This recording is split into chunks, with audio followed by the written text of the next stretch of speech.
అందరికీ నమస్కారం. నేను doctor D S Arun Kumar, ENT and cochlear implant surgeon, Anjana Vaidyalaya multi speciality hospital, Rajahmundry. ఈరోజు ప్రపంచ వినికిడి దినోత్సవం, వరల్డ్ హియరింగ్ డే సందర్భంగా మా ఆసుపత్రిలో వినికిడికి సంబంధించిన వినికిడి లోపాల వలన వచ్చే ఇబ్బందులు, వాటికి అలాగే హియరింగ్ స్క్రీనింగ్ టెస్టులు అవన్నీ ఒక అవగాహన సదస్సు నిర్వహించి, అందులో మా ఆడియాలిస్ట్ త్రివిక్రమ్ యామిని గారు వాళ్ళందరికీ ఉచితంగా, పెద్దవాళ్ళైతే పీటీఏ పరీక్షలు, చిన్నపిల్లలు అయితే కనుక ఓఏఈ స్క్రీనింగ్ టెస్టులు చేయగలుగుతున్నాం. ఇప్పుడు మనందరం అనుకుంటూ ఉంటాం సర్వేంద్రియానం నయనం ప్రధానమని, కానీ వినికిడి కూడా ప్రధానమే. వినికిడి లోపం ఉన్న వ్యక్తులని సమాజం సానుభూతితో చూడడం మానేసి వాళ్ళని హేళనగా, వెక్కిరింతగా చూస్తూ ఉంటుంది. వారికి సమాజంలో ఒక బాధ్యత ఉంది, సమాజంలో వాళ్ళదే ఒక ప్రాధాన్యత ఉంది. వాళ్ళని మా వంతు సాయంగా వాళ్ళ వినికిడి లోపానికి సరైన మార్గాలు, వాటికి మిషన్లు కావచ్చు, లేదా చిన్నపిల్లలు 5 సంవత్సరాల్లో పిల్లలు మీరు చూస్తూ ఉంటారు, కొంతమంది ఇంకా మాట్లాడరు.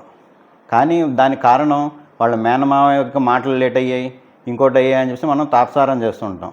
కానీ ఇక్కడ గుర్తుంచుకోవాల్సిన విషయం ఏంటంటే వాళ్ళకి వినికిడి లోపం ఉండడం మూలాన్ని వాళ్ళు మాట్లాడుతూ ఉండకపోవచ్చు. సో ముందు మనం వినికిడి లోపం ఉందేమో అని గుర్తించాలి. శ్రవణం కూడా ప్రధానం అని చెప్పాను, ఎందుకని? ఇదే అన్నమాట.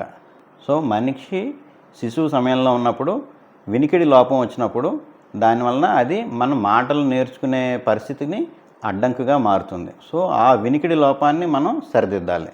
సో అది ఎంత శాతం ఉంది వినికిడి లోపం? మైల్డ్, మోడరేట్గా ఉంటే మిషన్ పెట్టుకోవచ్చు, లేదు అంతకంటే ఎక్కువ ఉంటే కాక్లియర్ ఇంప్లాంట్ సర్జరీ అనే ఆపరేషన్ చేయించుకోవాల్సి రావచ్చు. ఈ కాక్లియర్ ఇంప్లాంట్ సర్జరీ అనేది చాలా ఖరీదైనది. అయితే అది మన హాస్పిటల్లో ఎన్టీఆర్ వైద్య సేవలో దాన్ని పూర్తిగా ఉచితంగా చేస్తాం. అదే మీరు డబ్బులు కట్టి చేయించుకుంటే 9 నుంచి 10 లక్షలు ఖరీదు ఆపరేషన్కే అవుతుంది. కానీ అది మనం ఎన్టీఆర్ వైద్య సేవ పథకంలో ఉచితంగా చేస్తున్నాం.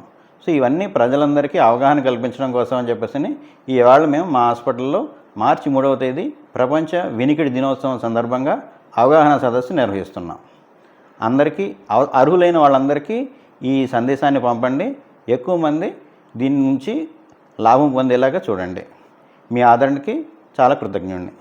నమస్తే.